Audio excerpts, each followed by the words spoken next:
Jesus nos redimiu das nossas enfermidades quando fez a expiação pelos nossos pecados? Fred Francis Bosworth. Se você foi ensinado a considerar as enfermidades como um espinho na carne, 2 Coríntios 12, verso 7, parte A, que deve ser suportado, insistimos para que observe o texto sobre o espinho de Paulo, antes de prosseguir. Caso contrário, você perderá a força dos argumentos bíblicos apresentados em outras partes deste livro.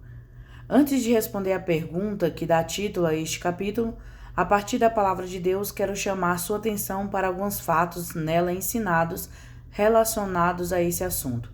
A Bíblia declara em Romanos 5, verso 12, parte A, pelo que, como por um homem entrou o pecado no mundo, e pelo pecado a morte, o texto diz claramente que a morte entrou no mundo por meio do pecado.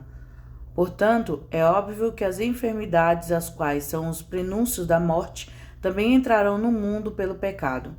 Ora, se a enfermidade entrou no mundo pelo pecado, seu verdadeiro remédio deve ser encontrado na obra redentora de Cristo. Uma vez que se trata da opressão do diabo, Atos 10, verso 38, que poder pode removê-la quando a natureza falha, exceto o poder do Filho de Deus? Quando a enfermidade avança além do poder da natureza de restaurar-nos, resulta em morte, a menos que seja removida pelo poder de Deus. Todo médico honesto admite que tem poder apenas de ajudar a natureza e não de curar. Nesse caso, tudo aquilo que atrapalha a ação do poder de Deus, mesmo colaborando com a natureza, torna a cura impossível. Por isso, Tiago diz: confessai as vossas culpas uns aos outros e orai uns pelos outros para que sarareis. Tiago 5, verso 16, parte A. De outro modo, não haverá cura.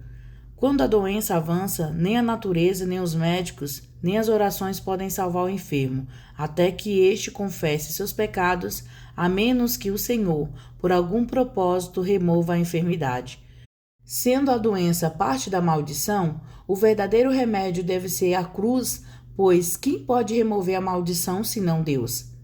Como ele pode fazê-lo, a não ser por meio da justificação?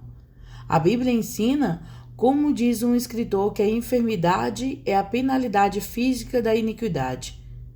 Cristo levou em seu corpo todas as consequências físicas do pecado. Portanto, nosso corpo é liberado judicialmente das enfermidades. Por meio da obra redentora de Cristo, todos nós podemos, como parte do penhor da nossa herança, Efésios 1, verso 14, que se manifesta também em nossa carne mortal, 2 Coríntios 4, verso 11, parte B. Suplementar a natureza até que a obra esteja terminada. Da mesma maneira que recebemos as primícias da nossa salvação espiritual, podemos receber as primícias da nossa salvação física. Passemos então à questão central deste capítulo. Jesus nos redimiu das nossas enfermidades quando fez a expiação pelos nossos pecados? Se, como alguns ensinam, a cura não faz parte da expiação, por que existem figuras desta em conexão com a cura física em todo o Antigo Testamento? No capítulo 12 de Êxodo, por que os israelitas foram instruídos a comer a carne do cordeiro pascual para terem forças físicas, senão pelo fato de que podemos receber vida física ou força vinda de Cristo, o qual, segundo Paulo, é nossa Páscoa e foi sacrificado por nós? 1 Coríntios 5, verso 7, parte B. Lemos em 2 Crônicas 30, verso 20, que muitos anos após a instituição da Páscoa, ouviu o Senhor a Ezequias e sarou o povo, depois da realização desta festa. De modo semelhante, em 1 Coríntios 11, verso 29 e 30, Paulo fala sobre as falhas dos coríntios em não discernir o corpo de Cristo, nosso Cordeiro Pascual, como a causa de tantos entre estarem fracos e doentes. A ceia do Senhor é mais do que uma ordenança, porque podemos ser parte de Cristo, enquanto participamos dos emblemas de sua morte e dos seus benefícios. Em Cristo há vida física e espiritual, e certamente não há ocasião melhor para refletirmos sobre o privilégio de a vida de Cristo manifestar-se também em nossa carne. 2 Coríntios 4, verso 11, parte B. Subtítulo: A cura tipifica no Antigo Testamento. Em Levítico 14, verso 18, lemos sobre o sacerdote fazendo a expiação para a purificação da lepra. Por que era preciso fazer a expiação pela cura da lepra e se a cura física não faz parte da expiação de Cristo? As figuras dos capítulos 14 e 15 de Levítico mostram que geralmente as enfermidades eram curadas por meio da expiação.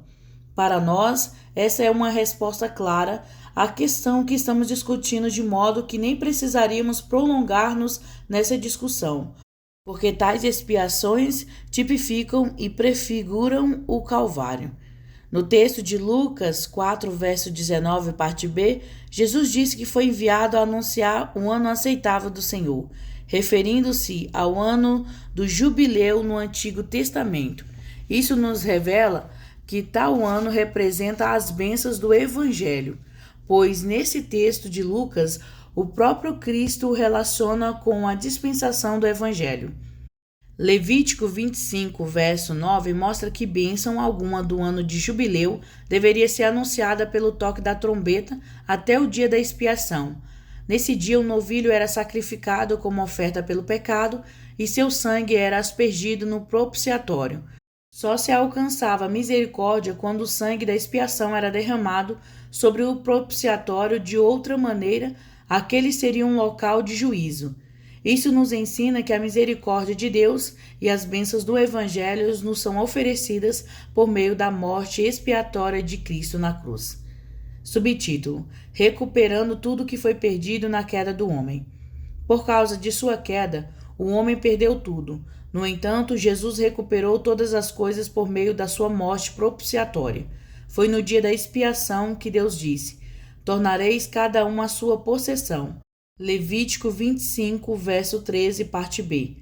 A ordem no ano do jubileu era: primeiro a expiação, depois o toque da trombeta do jubileu, com a alegre notícia contida no verso acima. Com a morte de Cristo, a ordem é a mesma: primeiro o Calvário, depois a trombeta do Evangelho, proclamando a toda criatura que ele foi ferido pelas nossas transgressões. Isaías 53, verso 5. E tomou sobre si as nossas enfermidades. Verso 4. Mostrando que devemos retornar cada um à sua possessão. Os 7 nomes redentores de Deus, um deles é Jeová Rafá, o Senhor que te sara. Mostra-nos o que os homens precisam recuperar. Os 2 atributos mais extraordinários que serão reintegrados a nós por meio do Evangelho são a saúde do corpo e a saúde da alma.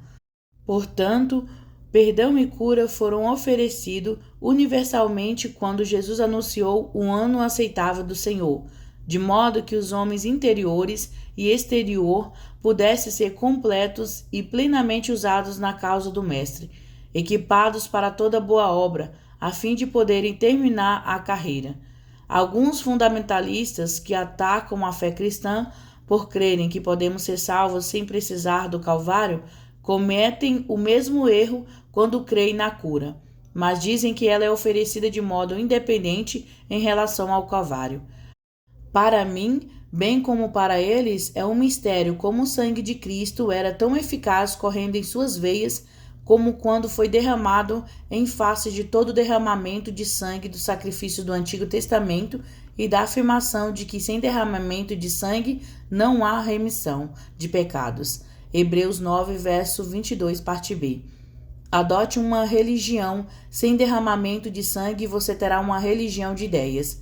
Nada mais do que emoções, porque a alegria inefável e a plenitude da glória só pode ser conhecida por aqueles que foram salvos por meio do sangue de Jesus.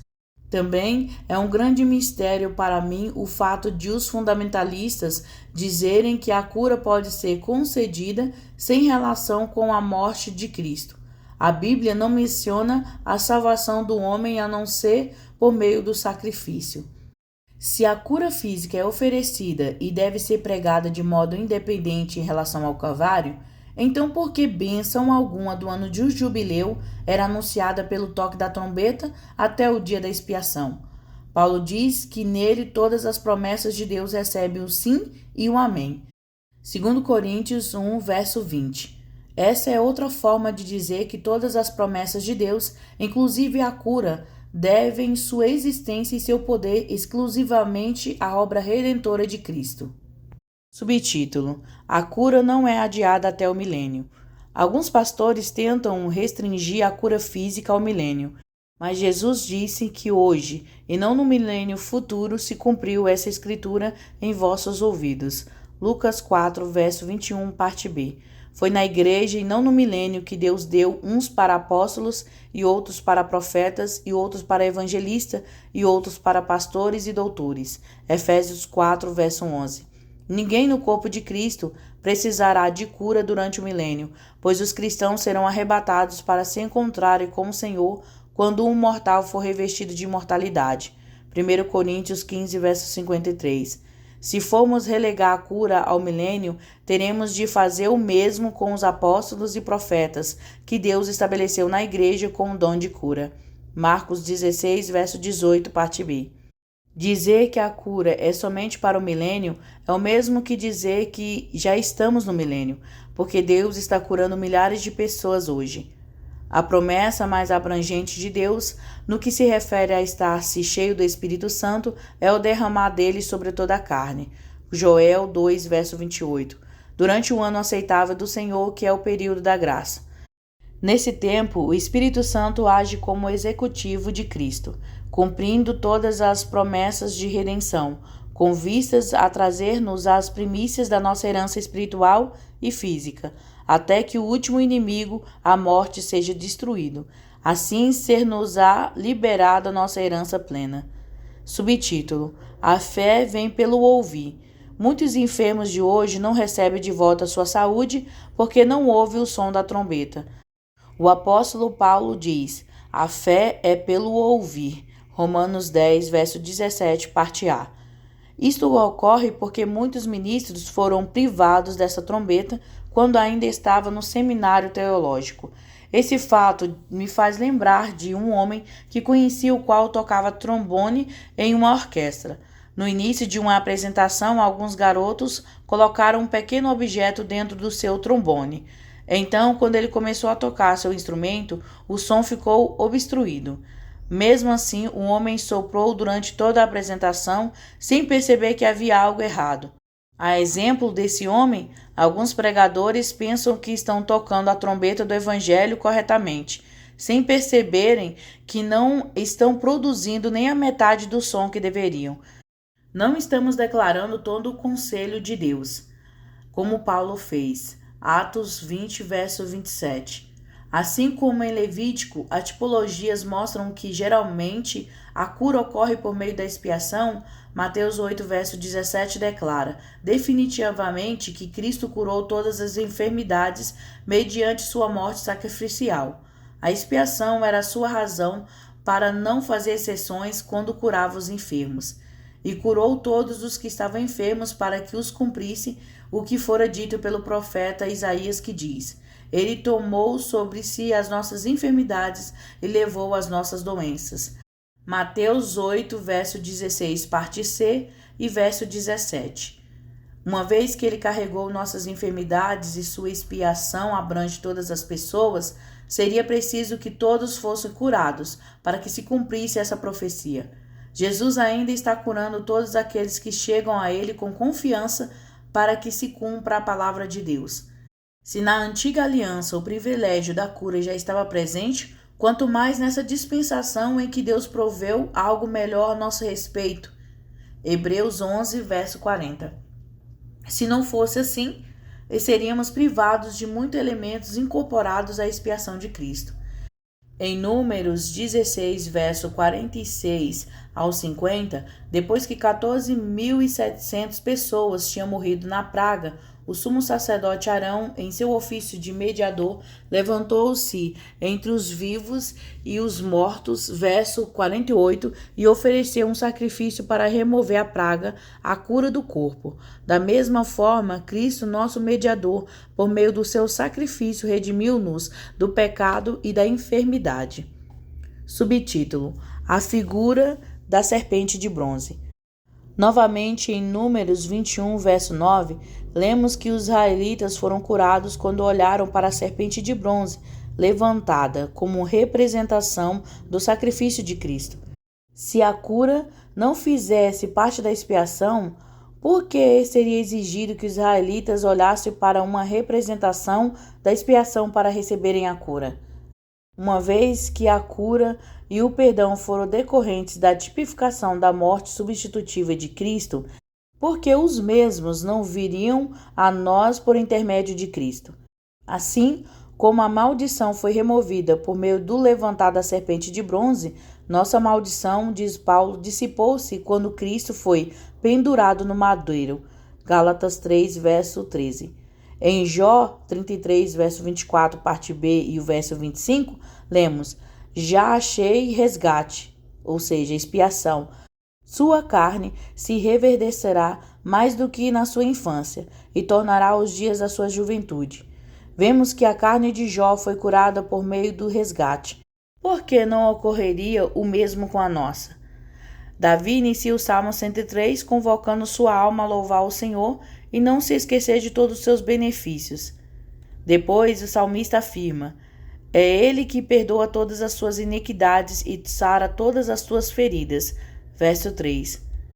Como Deus perdoa os pecados? Certamente por meio da morte expiatória de Cristo.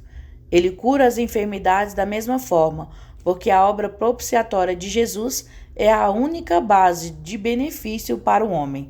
De que modo o Senhor pode restaurar qualquer parte do ser humano, se não por meio da expiação? Paulo nos diz em 1 Coríntios 10, verso 11, Ora, tudo isso lhe sobreveio como figuras, e estão escritas para aviso nosso, para quem já são chegados os fins dos séculos. Em outras passagens, o Espírito Santo mostra claramente que essas coisas são também para os gentios. Sabeis, pois, que os que são da fé são filhos de Abraão. Ora, as promessas foram feitas a Abraão e a sua posteridade. E sois de Cristo, então sois descendência de Abraão e herdeiros conforme a promessa. Gálatas 3, verso 7, verso 16, parte A e verso 29. Assim que já não sois estrangeiros nem forasteiros, mas concidadãos dos santos e da família de Deus. Efésios 2, verso 19. Em seu livro Cristo entre os nossos enfermos, o reverendo Daniel Bryant declara: Então a igreja aprendeu o que precisa e parece que tem de aprender novamente. Não há diferença para um Cristo compassivo entre um enfermo gentil e um israelita. Os 7 nomes redentores de Deus. Para mim, outro argumento inquestionável de que a cura faz parte da expiação se encontra nos 7 nomes redentores de Deus.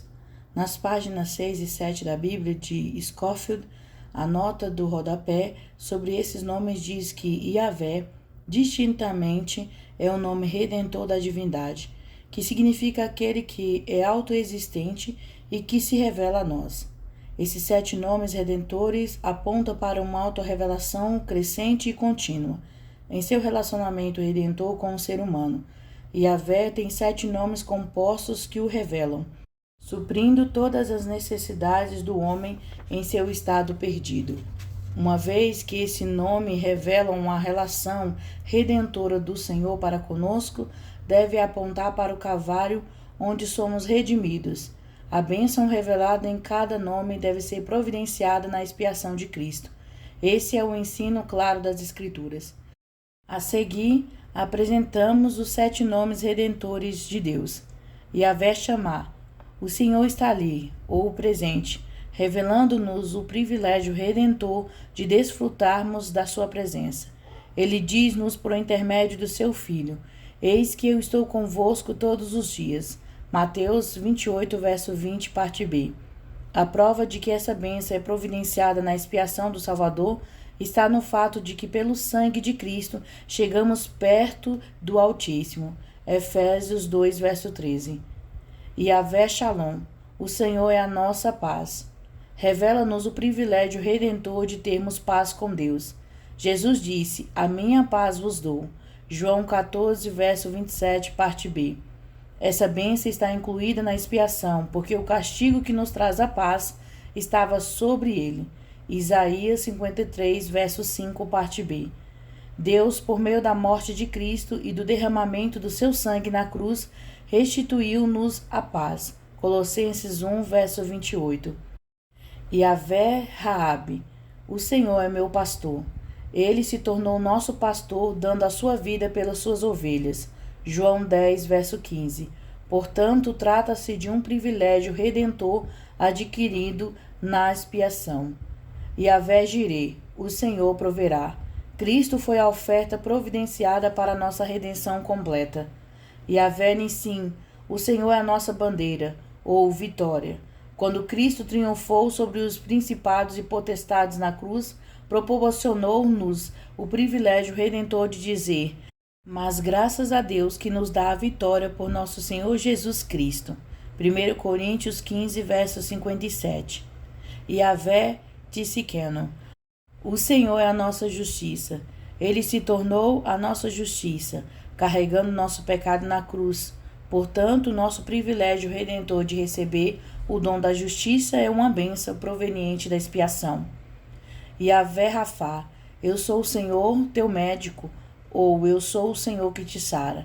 Esse nome é dado para revelar-nos o privilégio redentor de sermos curados.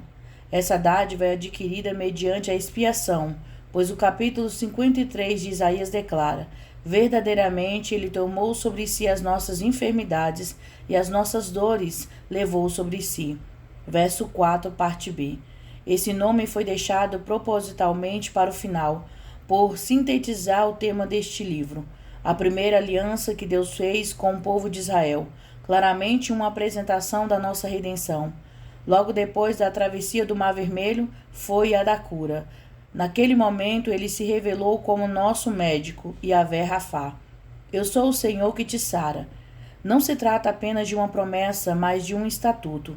Assim, correspondendo a esse antigo imperativo, temos em Tiago 5, verso 14, uma ordenância, como a da ceia do Senhor e do batismo, de curar em nome de Cristo. Visto que Yahvé Rafá é um dos nomes redentores de Deus, selando a aliança da cura, não podemos abandonar sua função de médico, bem como as demais reveladas pelos outros 6 nomes redentores. Será que algumas das bênçãos reveladas nesses nomes foram melhor retidas nesse pacto? Tendo considerado algumas das figuras que ensinam sobre a cura, vamos agora considerar o antípico, a expiação em si, como é revelado no capítulo 53 de Isaías, no qual a doutrina da propiciação é plenamente exposta. Uma vez que as figuras do Antigo Testamento ensinavam sobre cura, certamente seria ilógico e até ilícito colocar o antípico em uma posição inferior.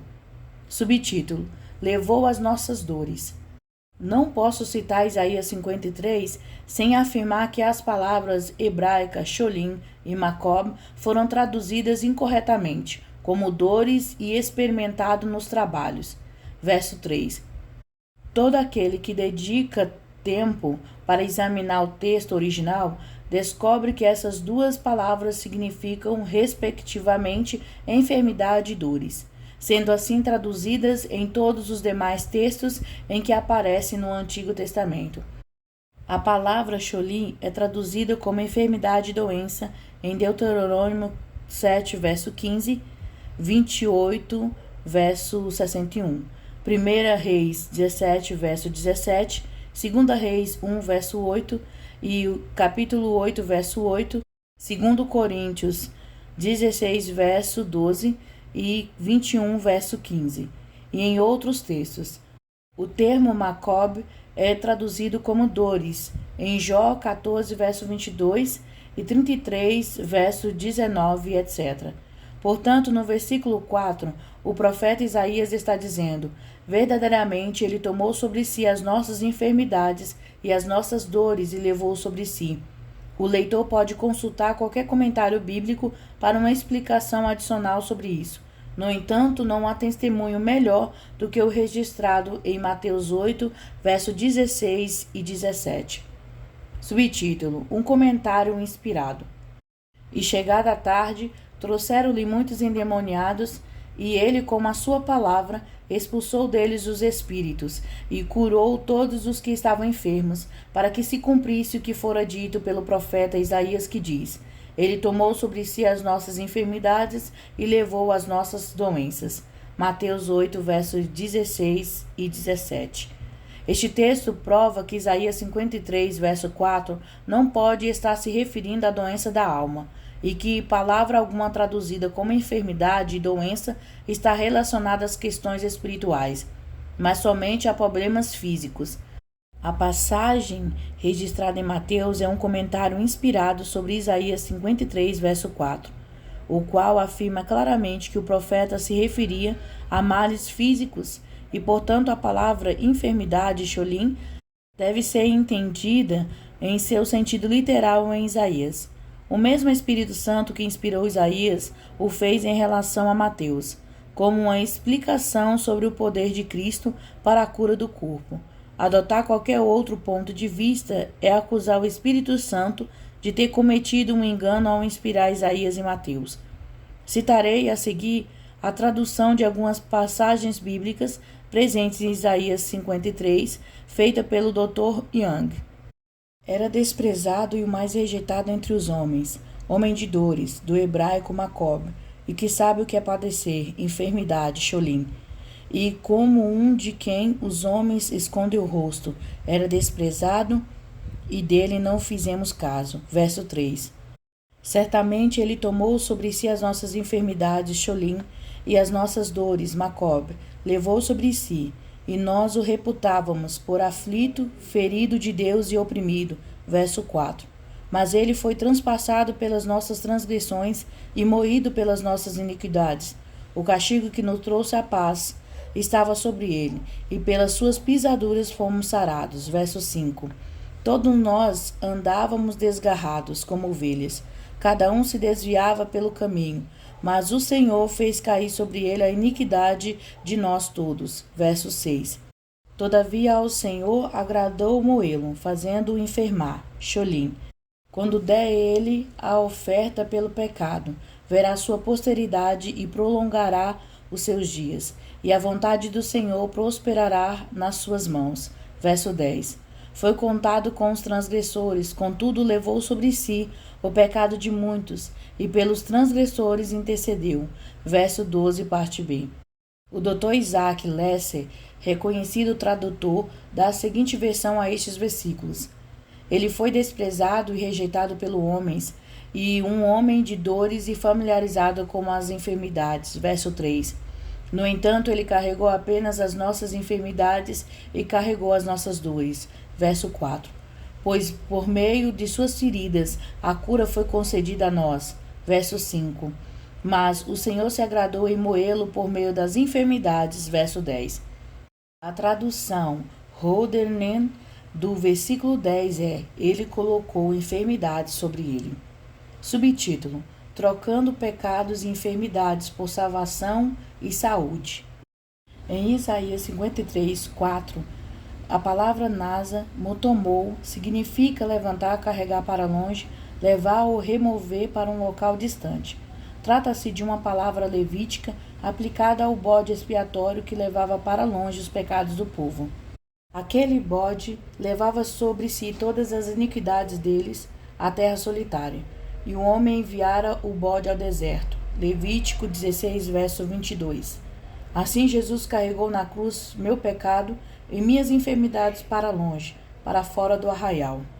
Por meio da sua morte no Calvário, Jesus trocou meus pecados e minhas enfermidades por salvação e saúde. Novamente, no versículo 4 de Isaías 53, o texto que chama de capítulo da redenção, os verbos hebraicos para tomar, nasa, e carregar, sabal, são os mesmos empregados no versículo 11 e 12, para a morte expiatória. As iniquidades deles levara sobre si. Verso 11, parte B. E levou sobre si o pecado de muitos. Verso 12, parte B.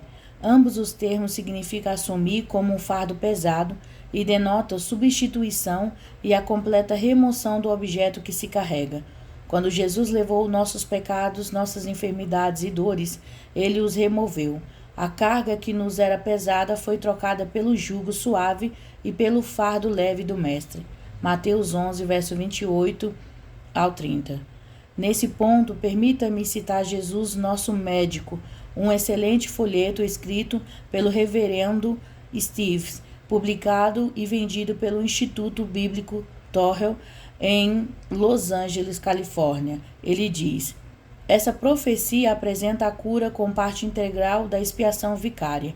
Qualquer que seja o sentido desses dois verbos hebraicos, nasal e sabal, o mesmo sentido, carregar os pecados e carregar as enfermidades, deve ser aplicado nos dois casos. Alterar o sentido em um caso daria liberdade para fazê-lo em outro. Estudiosos evangélicos algum questionam o fato de que o sentido dos verbos relacionados ao pecado, não somente nessa profecia, mas em todos os lugares em que são empregados no Antigo Testamento, é estritamente vicário e expiatório. Essa profecia, portanto, dá o mesmo caráter redentor e propiciatório à conexão de Cristo com o pecado, também às enfermidades. Subtítulo: uma tradução inspirada. Somos levados pelo Espírito a reconhecer o sentido redentor de Cristo, carregando as enfermidades. Essa interpretação é sustentada na exposição do professor Delitzsch sobre o Isaías 53, verso 4. Mateus traz uma tradução livre, porém fiel, desse texto. Ele tomou sobre si as nossas enfermidades e levou as nossas doenças. Mateus 8, verso 17, parte B. A ajuda que Jesus prestava às pessoas portadoras de toda espécie de moléstias físicas foi interpretada pelo autor citado anteriormente como o cumprimento da profecia de Isaías. Os verbos hebraicos do texto, quando usados em relação ao pecado, significam assumir como uma carga pesada e remover os pecados de forma vicária, fazendo expiação por eles. No entanto, quando se faz referências a nossas enfermidades e dores, não ao pecado, o sentido vicário permanece inalterado. Assim, o servo do Senhor não apenas compreendeu o nosso sofrimento, as dores que teríamos de carregar e que merecíamos, como também o experimentou em si próprio com vistas a libertar-nos dele. Quando alguém assume sobre si o sofrimento que o outro teria de experimentar e o faz não somente na teoria, mas também na prática, tal atitude é denominada de substituição. Dessa forma, a exégese mostra que carregar e remover as enfermidades humanas compõe a doutrina do Cristo crucificado, a qual afirma que Jesus é o Salvador, tanto no corpo quanto do espírito, e que ele veio para que sua bênção seja superabundante onde quer que a maldição seja encontrada. A cura física pela ação divina direta torna-se um benefício para todo crente, em qualquer época da história do Evangelho. Isso define a questão sobre a obrigação dos pregadores de proclamar essa verdade. Subtítulo: uma objeção respondida. Um escritor canadense argumenta que Mateus 8, verso 17, não se pode referir à expiação, pois se Cristo ainda não tinha sido crucificado, tal interpretação tornaria a Cristo vivo uma expiação. Para mim, tal argumento não tem fundamento, pois Cristo é o Cordeiro que foi morto desde a fundação do mundo. Apocalipse 13, verso 8, parte B. Ele não somente curou enfermidades antes do Calvário, como também perdoou os pecados de muitas pessoas. Mesmo assim, essas duas graças eram concedidas com base em uma expiação futura. Um proeminente clérigo da Nova York levanta praticamente a mesma objeção.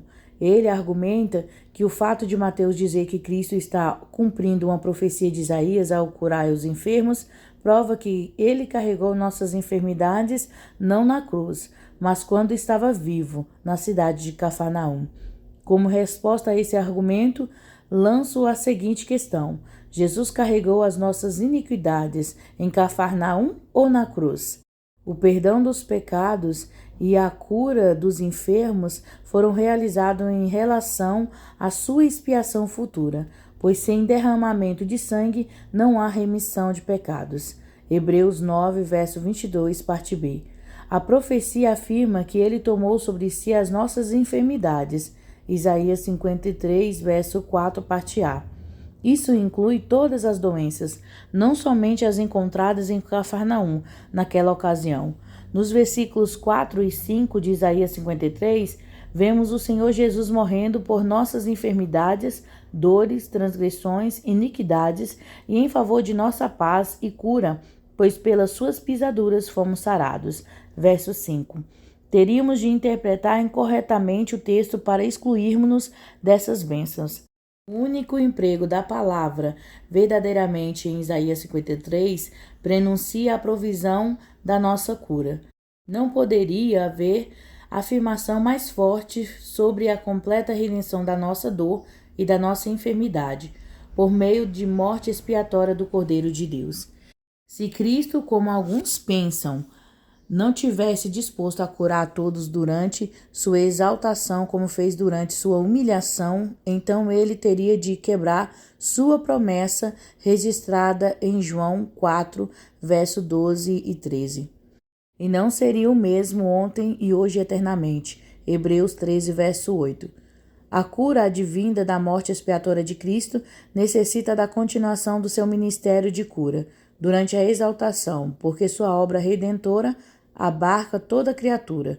Por isso, ele nos deixou a promessa de que, se crêssemos nele, faríamos as mesmas obras que ele e até maiores. João 14, verso 12. Enquanto a Igreja permaneceu sob o controle do Espírito Santo, as mesmas obras continuarão a ser feitas.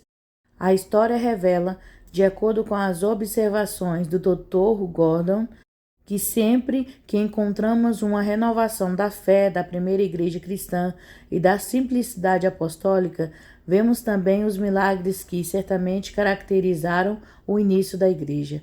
O prisioneiro de Cristo nos diz: aquele que não conheceu, ou seja, não cometeu o pecado, o fez pecado por nós, para que nele fôssemos feitos justiça de Deus. 2 Coríntios 5, verso 21. De modo semelhante, aquele que não conheceu enfermidade foi feito enfermidade por nós. Pedro escreveu: levando ele mesmo em seu corpo os nossos pecados sobre o madeiro. 1 Pedro 2, verso 24, parte A. Isaías declara: verdadeiramente, ele tomou sobre si as nossas enfermidades e as nossas dores levou sobre si. 53, verso 4, parte A. Como diz uma tradução da Bíblia Lesser, ele carregou sobre as nossas enfermidades, não tendo ele própria enfermidade alguma. Novamente, no 4º versículo da tradução supramacitada de Dr. Young, lemos: Jeová lançou sobre ele a nossa punição. Um escritor faz a seguinte pergunta a este respeito: qual é a punição do pecado? Depois respondeu a si mesmo, dizendo que, em essência, todos reconhecem a punição pelo pecado e a condenação da alma, o remorso, a ansiedade e muitas vezes a enfermidade. Ele acredita que essas punições são retiradas por causa da morte expiatória de Cristo.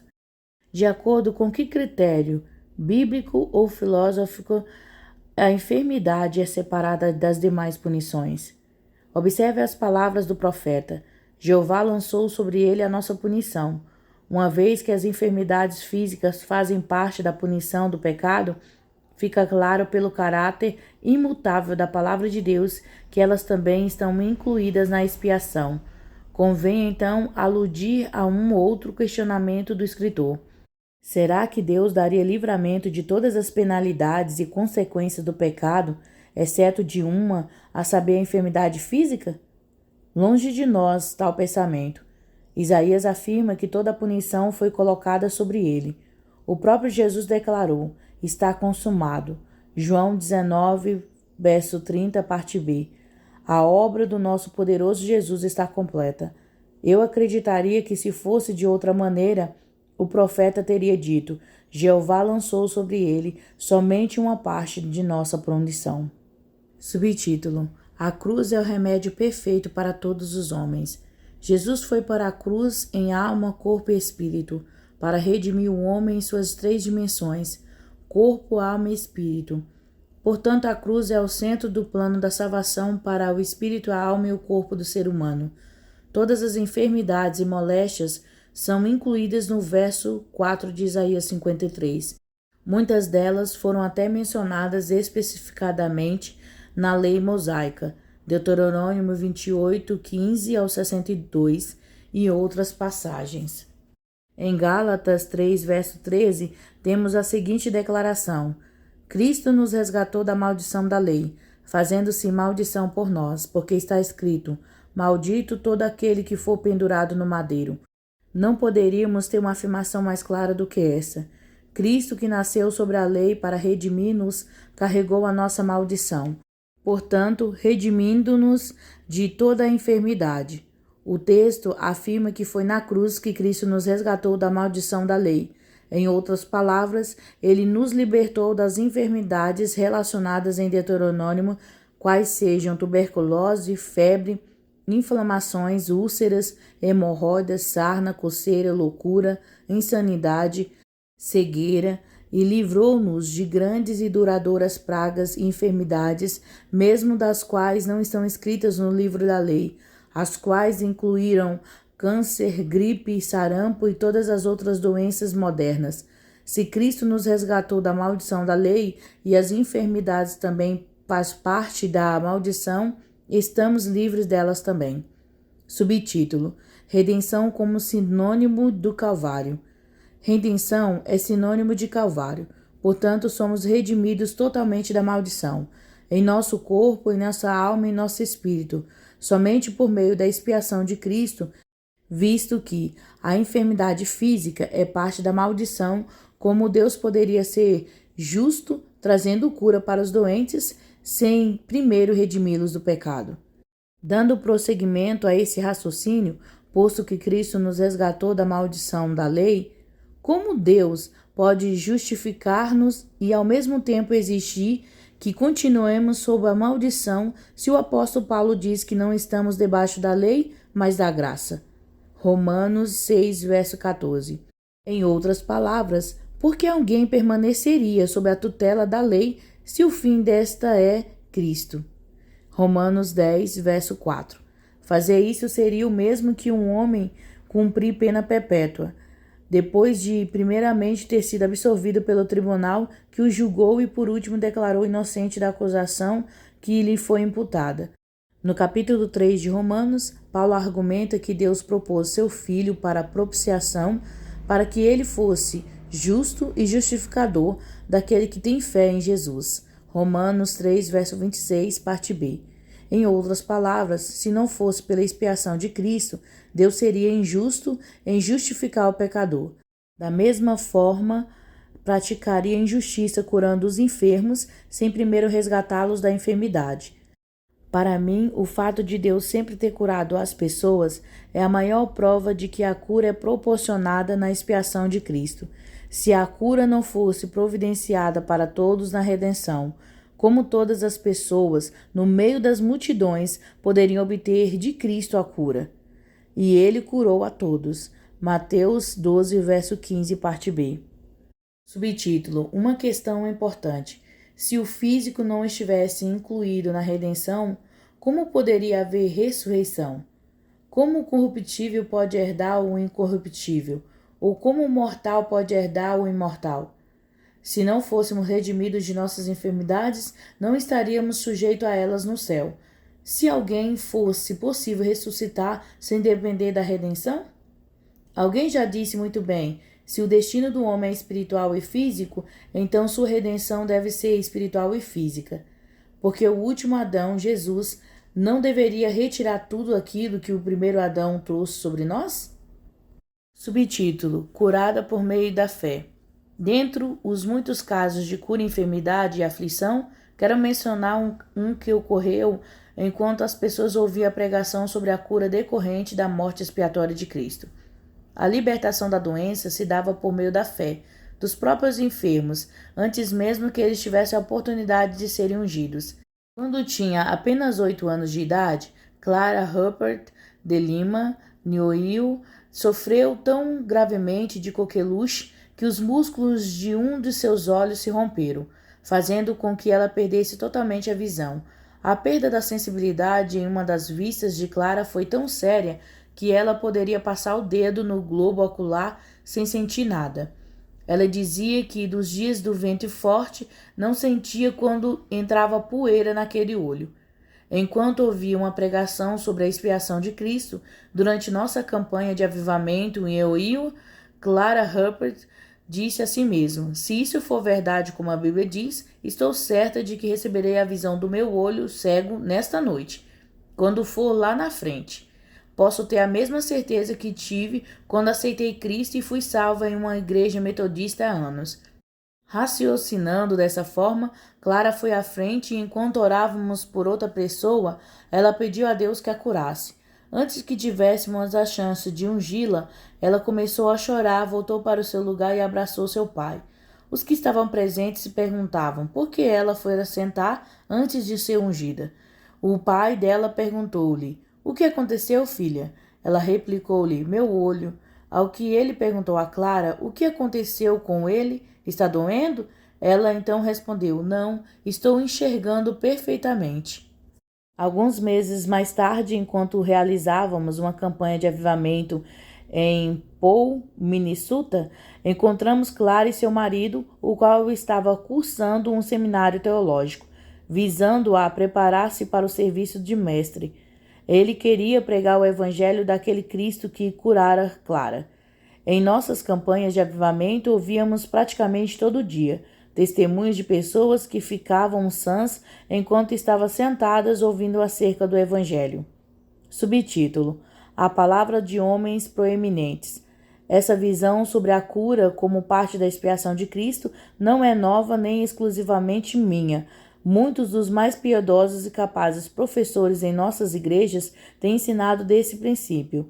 Além das palavras dos mestres que já mencionamos, quero acrescentar algumas do Dr. Torrey e de outros.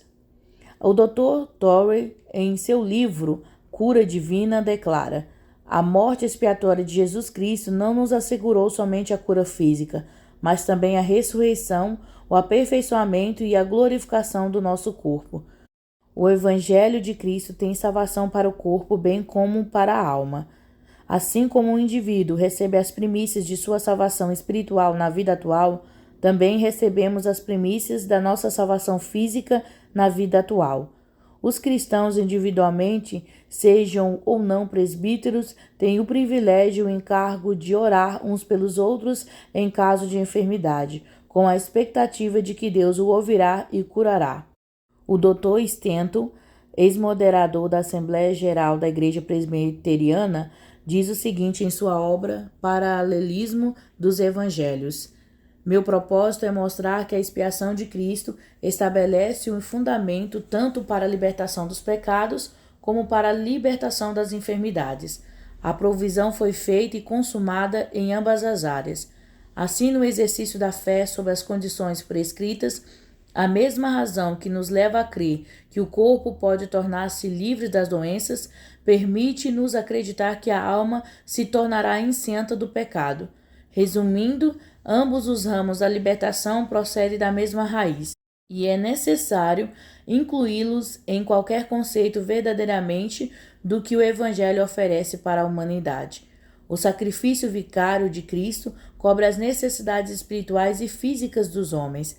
Portanto, a cura do corpo não é uma questão periférica, como alguns afirmam. Não se pode mais considerar a cura da alma algo secundário. O físico e o espiritual são as duas faces de um mesmo evangelho, fundamentados igualmente sobre a mesma expiação grandiosa. Subtítulo: o que diz a Igreja Episcopal sobre a cura divina? O relatório da Comissão sobre Cura Espiritual nomeada pela Igreja Episcopal, apoiada pelo Bispo Rizzi, o qual há muitos anos exerce o ministério de cura e que era o presidente da comissão, registra a seguinte afirmação: a cura do corpo é um elemento essencial do Evangelho e deve ser pregada e praticada. Deus deseja a nossa saúde e a Igreja, o corpo de Cristo, tem a mesma comissão e o mesmo poder que a cabeça. Os membros do corpo, com um verdadeiro conceito de Deus como amor criativo, deve dar ao mundo pecador e sofredor o evangelho pleno da salvação do pecado e de suas consequências inevitáveis.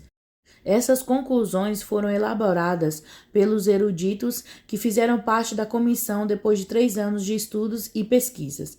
O bispo Charles Brent, da Igreja Episcopal, líder de todos os capelães da França, é responsável pela vida espiritual de nossas tropas no exterior, afirma: aquele que menospreza o poder de cura de Cristo como pertencendo apenas aos tempos do Novo Testamento não está pregando o evangelho completo. Deus era e é o Salvador tanto do corpo quanto da alma. James Moore exorta: a igreja viva é aquela onde o Cristo vivo se manifesta e se move, realizando por intermédio dos seus membros aquilo que fez nos dias da sua manifestação em carne. Portanto, ela deve ser uma igreja com poder de cura, bem como uma igreja que salva almas. A cura espiritual é sagrada, e a extensão via os membros do corpo de Cristo de sua própria encarnação. Escritores mais recentes como Dr. Simpson, Andrew Murray, Pearson e Dr. Gordon e muitos escritores modernos que poderíamos mencionar têm ensinado sobre a cura na expiação. Um escritor anônimo disse: na cruz do Calvário Jesus cravou a proclamação: livrai-o que não desça a cova, já achei resgate. Jó 33, verso 24, parte B. O capítulo 53 de Isaías começa com a seguinte pergunta: quem deu crédito à nossa pregação? E a quem se manifestou o braço do Senhor? Verso 1. Depois segue-se o relato de que Jesus levou sobre si nossos pecados e enfermidades. A resposta à pergunta é: somente aqueles que ouviram o relato podiam crer, porque a fé é pelo ouvir. Romanos 10, verso 17, parte A. Existe uma notícia a ser propagada. Jesus morreu para salvar e curar todos quantos o aceitarem. O propósito desse sermão é provar que a cura é providenciada pela expiação e que, portanto, é parte do evangelho que Cristo ordenou que pregássemos a todo mundo, a todas as nações, a toda criatura com todo o poder, por todos os dias, até a consumação dos séculos.